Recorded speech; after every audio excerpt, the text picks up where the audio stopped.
안녕하세요. 땅나무 공인중개사 백부입니다.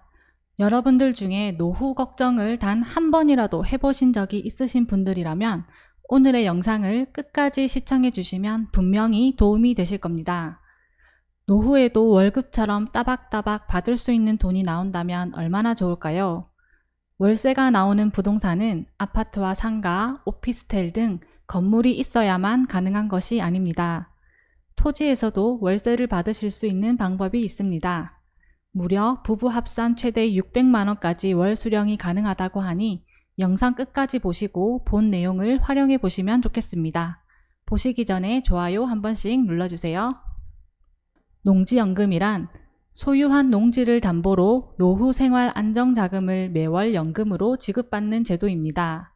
국가에서 해주는 것이기 때문에 월세가 밀릴 일도 없어 신청하신 분들의 만족도가 높다고 합니다. 월 지급 금액은 최대로 받으신다면 1인당 한 달에 300만원까지 받으실 수 있고요. 부부가 각각 신청할 경우에는 최대 600만원까지 월 수령이 가능합니다. 노후에 안전하게 들어오는 수입처 만들려는 분들이시라면 농지연금을 주목하시는 게 좋겠습니다. 농지연금의 자격 요건부터 보겠습니다. 만 60세 이상, 영농 경력이 5년 이상인 농업인이어야 합니다. 이때 영농 경력은 연속할 필요는 없으며 합산해서 5년 이상이면 됩니다. 농업 외에 소득이 있는 경우 연간 3,700만원 미만의 수입이어야 합니다. 신청자 본인 소유여야 하고요. 본인 및 배우자도 공동으로 소유하고 있어도 신청이 가능합니다. 하지만 본인 및 배우자 이외의 자가 공동 소유하고 있는 농지는 가입되지 않습니다. 농지연금 가입을 위해서는 농지원부 가입이 필요한데요. 농지원부는 농업인의 주소지와 시구 읍면의 농지관리부서에 가서 신청이 가능합니다. 농지원부에 대한 영상은 앞 영상에 찍어 두었으니 참고하시면 되겠습니다. 면적은 1000제곱미터 이상에서 3만 제곱미터 이하 농지가 가입이 가능합니다. 농지연금을 가입하려면 농지를 가지고 있어야겠지요. 농지연금 대상 농지는 2020년 1월 1일 이후에 취득한 농지라면 아래 요건을 모두 충족해야 합니다. 농지법상의 농지 중 공부상 지목이 전, 답, 과수원으로서 사업 대상자가 소유하고 있고 실제로 영농에 이용되고 있는 농지여야 합니다. 두 번째, 사업 대상자가 2년 이상 보유한 농지여야 합니다. 이때 상속받은 농지는 피상속인의 보유기간에 포함됩니다. 세 번째, 사업 대상자의 주소지를 담보농지가 소재하는 시군구 및 그와 연접한 시군구 내에 두거나 담보농지까지의 직선거리가 30km 이내의 지역에 위치하고 있는 농지여야 합니다. 네 번째, 저당권 등 제한물건이 설정되지 아니한 농지여야 합니다.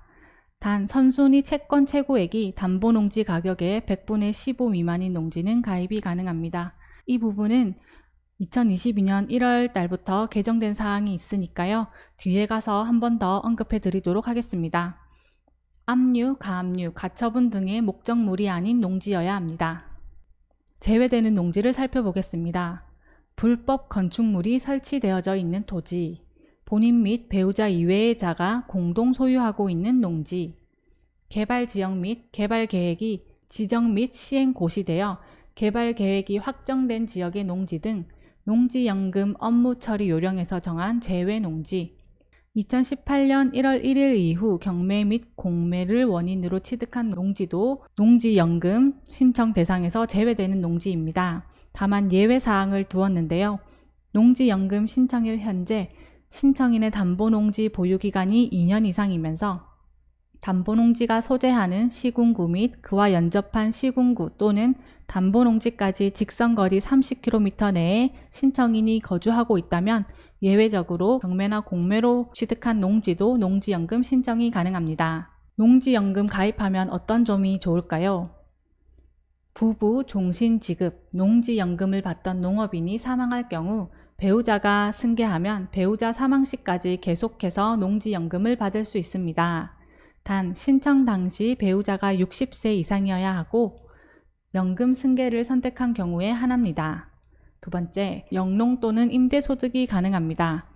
연금을 받으면서 담보농지를 직접 경작하거나 임대할 수 있기에 연금 이외에 추가 소득을 얻을 수 있습니다.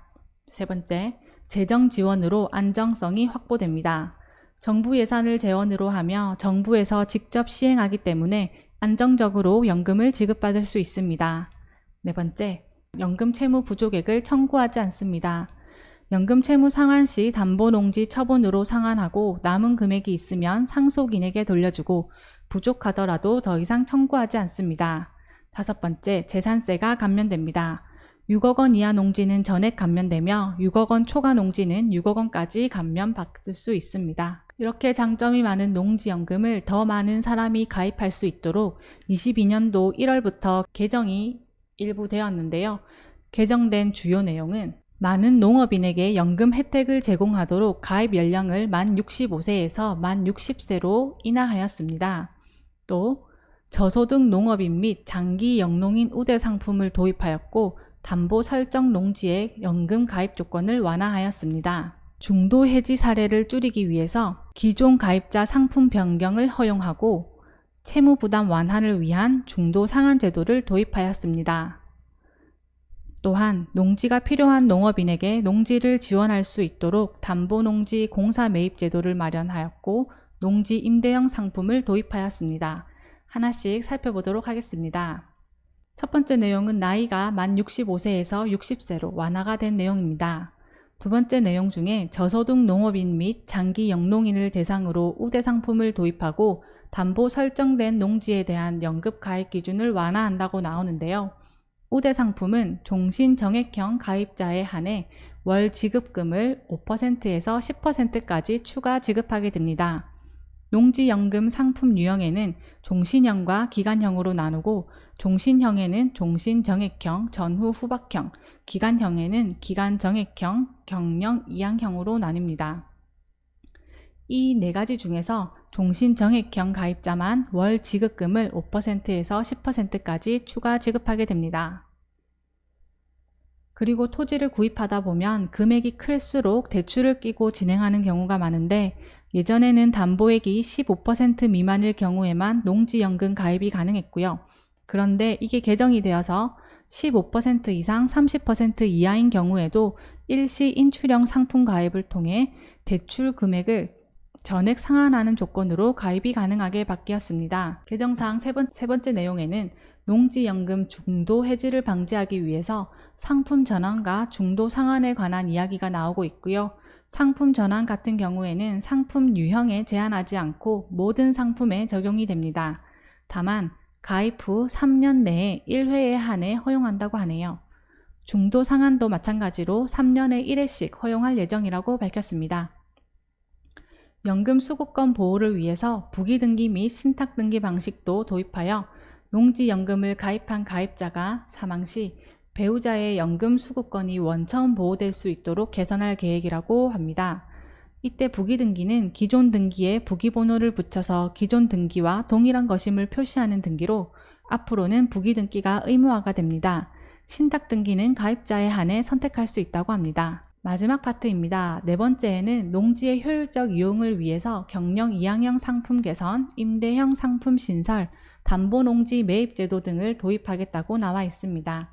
이 마지막 네 번째 부분은 22년도에 개정을 거쳐서 23년도에 시행할 예정입니다. 이상 농지연금 혜택과 가입 요건, 최신 개정 사항까지 모두 알아보았습니다.